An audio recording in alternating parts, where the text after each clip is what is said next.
ocasión abordaré especialmente el segundo componente, ya que la primera unidad abordó el marco legal y el rol de los comités de ética. En esta ocasión hablaré de los tres principios éticos de la investigación en seres humanos y en el marco de estos principios aclararemos algunas definiciones sobre población vulnerable o valor social y científico de la investigación y finalmente cómo insertar estos elementos en los formularios del SAGE-UCI. Para iniciar, es muy importante recapitular algunas bases históricas que han llevado a que actualmente tengamos la normativa que se maneja en relación con la investigación en seres humanos. Tal es así, desde los años de 1947, el Código de Nuremberg, posteriormente la Declaración de Helsinki, pero un documento del cual se va a abordar en este momento es muy importante, el informe Bellmont, del cual basan los principios.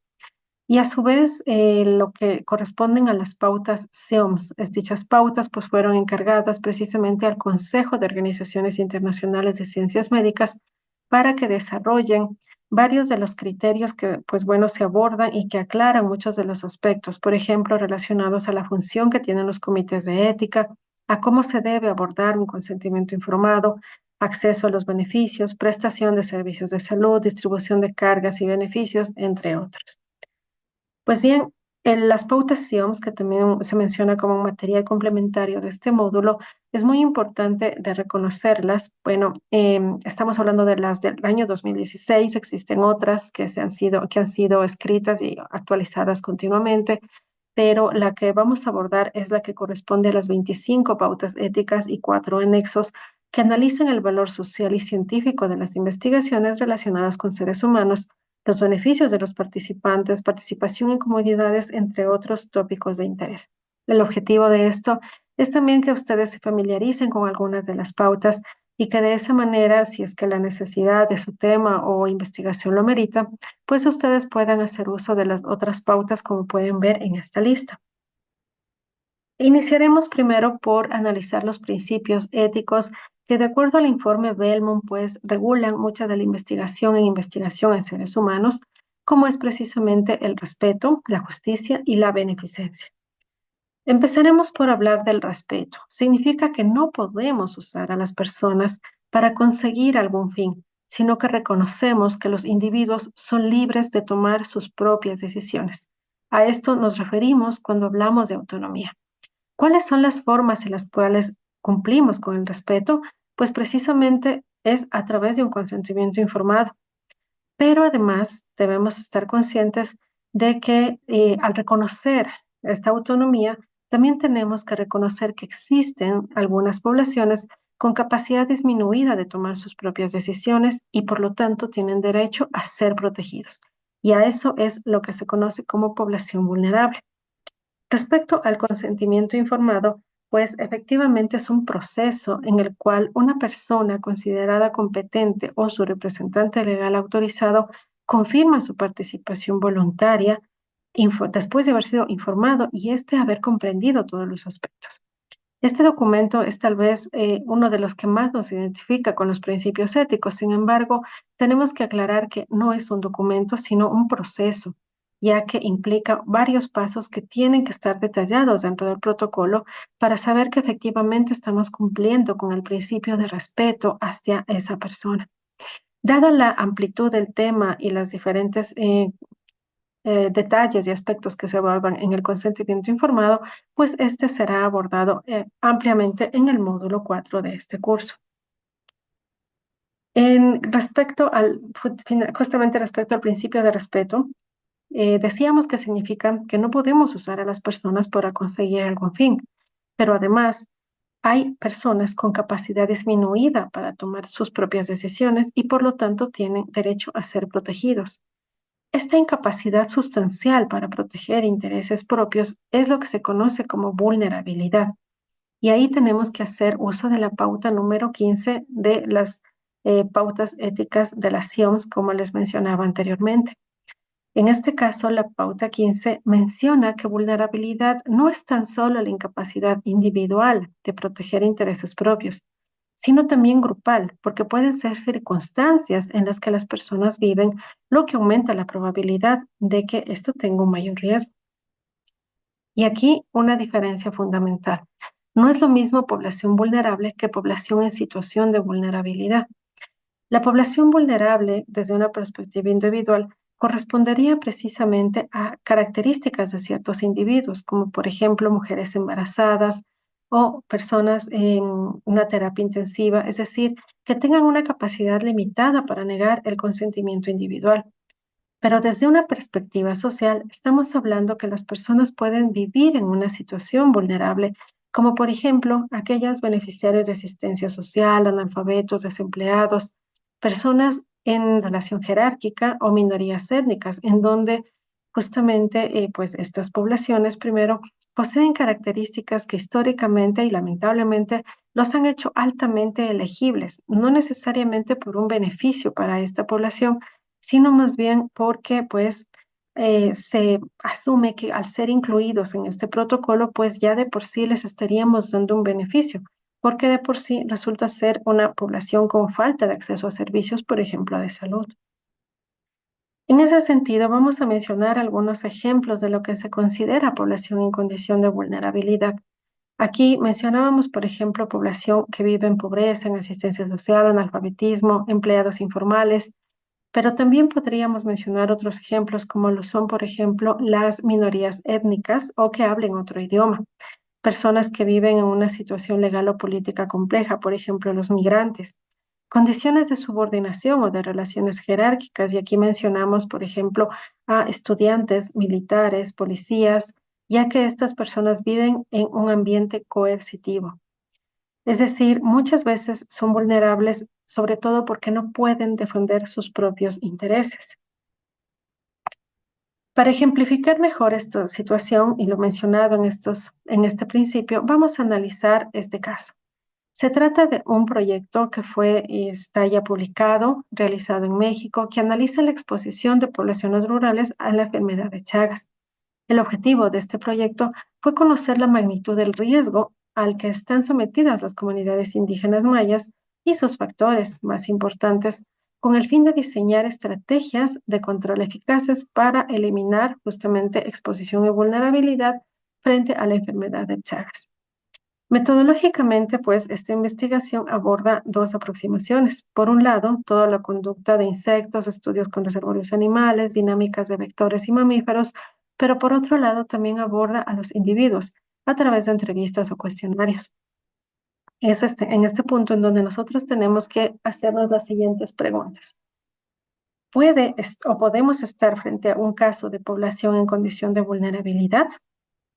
Es decir, podríamos considerar a esta población vulnerable el hecho de que sea una comunidad, el hecho de que vive en una zona rural, entendemos también con ciertas falencias o carencias de servicios, y además es una población que se autoidentifica indígena, entonces reúne varios criterios. Por otro lado, la información podría ser utilizada para desprestigiar, judicializar o estigmatizar. Al respecto, pues, cabe mencionar que esta información que necesita ser complementada en estos cuestionarios o entrevistas es importante para tomar estas decisiones, ¿verdad? Entonces, estas entrevistas seguramente contienen información personal, tales como niveles de ingreso, tipos de hábitos que realizan las personas en el día a día. Es decir, podría ser una información que podría desprestigiar o estigmatizar de alguna manera. ¿Es información confidencial? ¿Los datos son anónimos o se los va a anonimizar? Bien, aquí es importante entonces, si esta información se considera confidencial, cómo se va a manejar esta información y que eso de hecho también se lo aborda más adelante en otros módulos. Finalmente, hay un aspecto muy importante de enfatizar y son los hallazgos, pues el investigador o los investigadores encontraron que efectivamente los campesinos que viven en áreas rurales estaban expuestos altamente a estas picaduras de insectos, pero sobre todo en ciertos hábitos como la caza, el cuidado de las parcelas por las noches. Y esta información resultó ser muy útil para tomar medidas de prevención que pueden aplicarse incluso en otras poblaciones rurales del país. El mensaje, cuando nosotros leemos además los hallazgos o los resultados esperados en el caso de un protocolo, es que aquí también vamos identificando la beneficencia y la importancia que toma esta investigación y que tiene que ser realizada, dado que se estaría justificando en una población que demanda o necesita de este tipo de investigaciones para mejorar, por ejemplo, medidas de prevención o el uso, yo que sean políticas. Es decir, hablamos de un valor agregado que posee este estudio, no solamente el hecho de que sea población vulnerable. No significa que no hay que investigar, sino que cómo estamos equilibrando los beneficios que está teniendo frente a los riesgos. En el caso, además de las comunidades indígenas, cabe mencionar que estamos hablando de la pauta 7, el involucramiento de la comunidad. El hecho de ser una comunidad que incluso se autoidentifica indígena tiene un funcionamiento en base a un enfoque comunitario. Aquí la pauta 7 nos invita sobre todo a que si deberíamos trabajar conjuntamente con participantes y comunidades, este debe ser un proceso participativo. Incluso, si es que es posible, incluir a las personas desde el diseño, desarrollo, no solamente en la ejecución y los resultados. Es decir, aquí los comités de ética estamos llamados para revisar que efectivamente la comunidad haya sido informada de forma previa, clara y comprensible, tanto en su idioma originario como en castellano, si es que el idioma originario fuera pues prevalente en la zona. Y esta información tiene que contener riesgos, beneficios del estudio, así como los posibles efectos de la difusión de los resultados y el entorno en el que habita su cultura. La comunidad autoriza, es decir, libre de coacción, el ejercicio de la investigación, contando con una información completa y plenamente entendible que le permitió decidir. Y a través del documento de la anuencia comunitaria, el cual lo firma un líder reconocido de la comunidad, entonces entendemos pues que este paso se ha dado, que la comunidad le ha dado la autorización al líder para que firme a nombre de ellos que efectivamente se está cumpliendo el derecho propio de las comunidades, pueblos y nacionalidades. Incluir, por lo tanto, en el protocolo una descripción de todo este plan de involucramiento de la comunidad nos permitirá a los comités de ética ayudar mucho a entender si es que este paso se está llevando a cabo con total cabalidad. En este artículo es nada más para ejemplificar algo que es un valor agregado relacionado con esta decisión.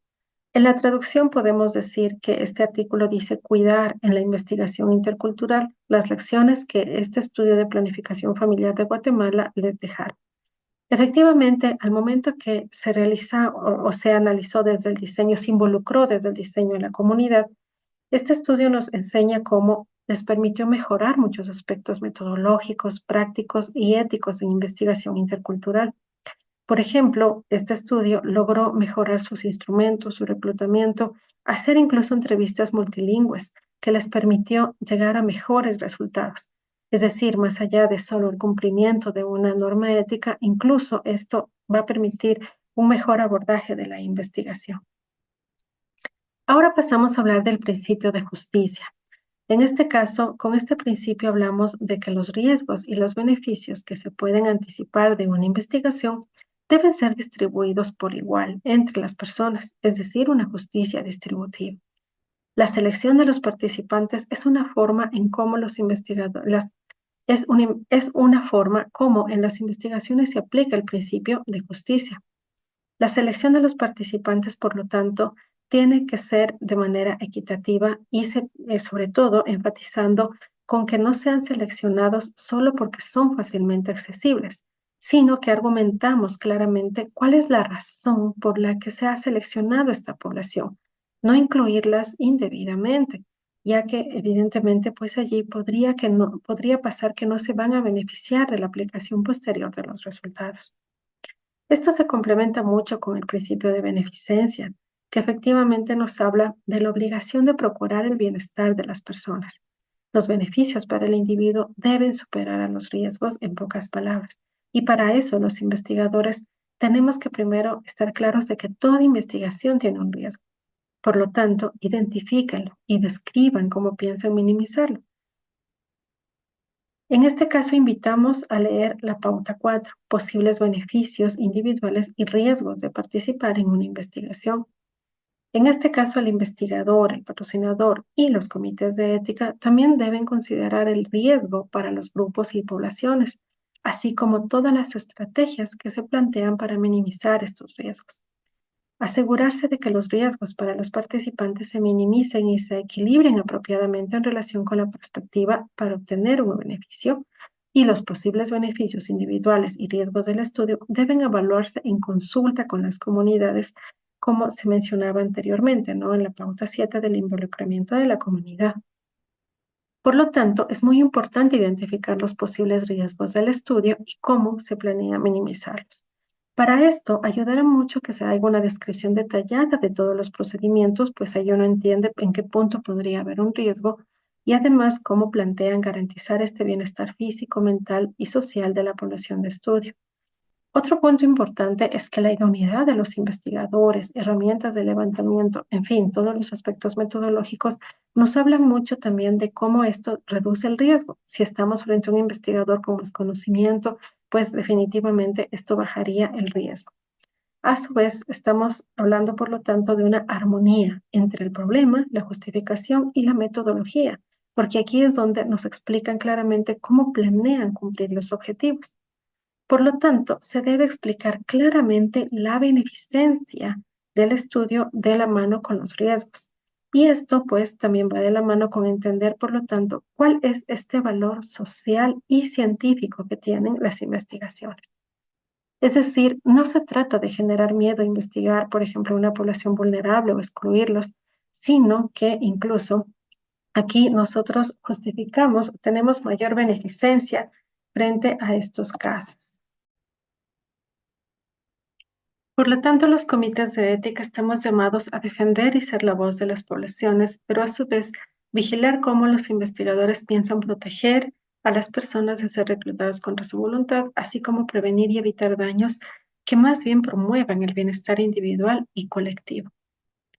En este caso, para entender mejor este valor social y científico, se aborda la pauta 1, ya que esta nos aclara cómo la justificación ética radica en el valor no solo científico, sino social de la propuesta. Por ejemplo, la calidad de la investigación, la solidez científica, es una parte fundamental como base de conocimiento previo adecuado que tiene el investigador, ya que aquí proporciona información muy valiosa. La pertinencia, ya que aborda específicamente problemas importantes y la contribución de sus hallazgos o de su formulación, sobre todo en las intervenciones políticas o prácticas que promuevan la salud de las personas. A su vez, la diseminación de los resultados es esencial para obtener un valor social, incluidos los resultados negativos. Para entender mejor esto, pues he traído también otro caso interesante relacionado con este valor social, científico, pero a su vez también para un análisis en cuanto a el balance, riesgo y beneficio. Este es un estudio realizado en Ecuador respecto a los brotes de COVID en albergues de mujeres víctimas de violencia de género. El objetivo de este estudio fue resaltar la situación epidemiológica de las casas de refugio en estas mujeres de estos refugios y hacerles pruebas para evaluar el nivel o la relación que tiene el nivel de ocupación con la tasa de SARS-CoV-2. En estas pruebas, en estas diferentes test que se le hicieron, encontraron efectivamente una tasa de ataque del 12,5%, pero sin encontrar una asociación con la ocupación. Sin embargo, las conclusiones que resalta el estudio son que los refugios son lugares potencialmente peligrosos para brotes de COVID, mencionan su alta prevalencia y mencionan, claro, que las mujeres víctimas de violencia son un grupo de alto riesgo. En este caso, y retomando las preguntas que nos hacemos sobre si la información que estamos utilizando podría ser utilizada para desprestigiar, judicializar o estigmatizar, pues efectivamente sí, cuando no se aborda adecuadamente la información, es decir, el momento en que mencionamos los nombres de las casas de acogida, podríamos caer en un estigma o desprestigio de las mismas, independiente, claro, de las medidas que se hayan tomado para la protección de dichas casas. Lo interesante cuando uno analiza este estudio es que podríamos decir que su beneficencia, sí, pues beneficencia científica, su justificación, su aporte científico era importante dado que no se disponía de información de este grupo, ¿verdad?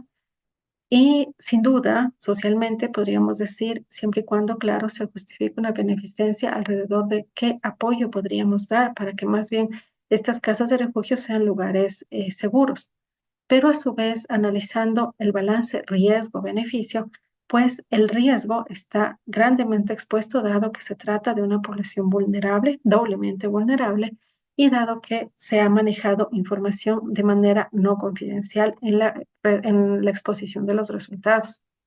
A su vez, pues el riesgo se incrementa considerando sobre todo la manera como se presentan los resultados y esto se podría haber evitado de varias maneras, manejando adecuadamente la confidencialidad y pues logrando incluso un equilibrio entre la beneficencia y los riesgos del estudio.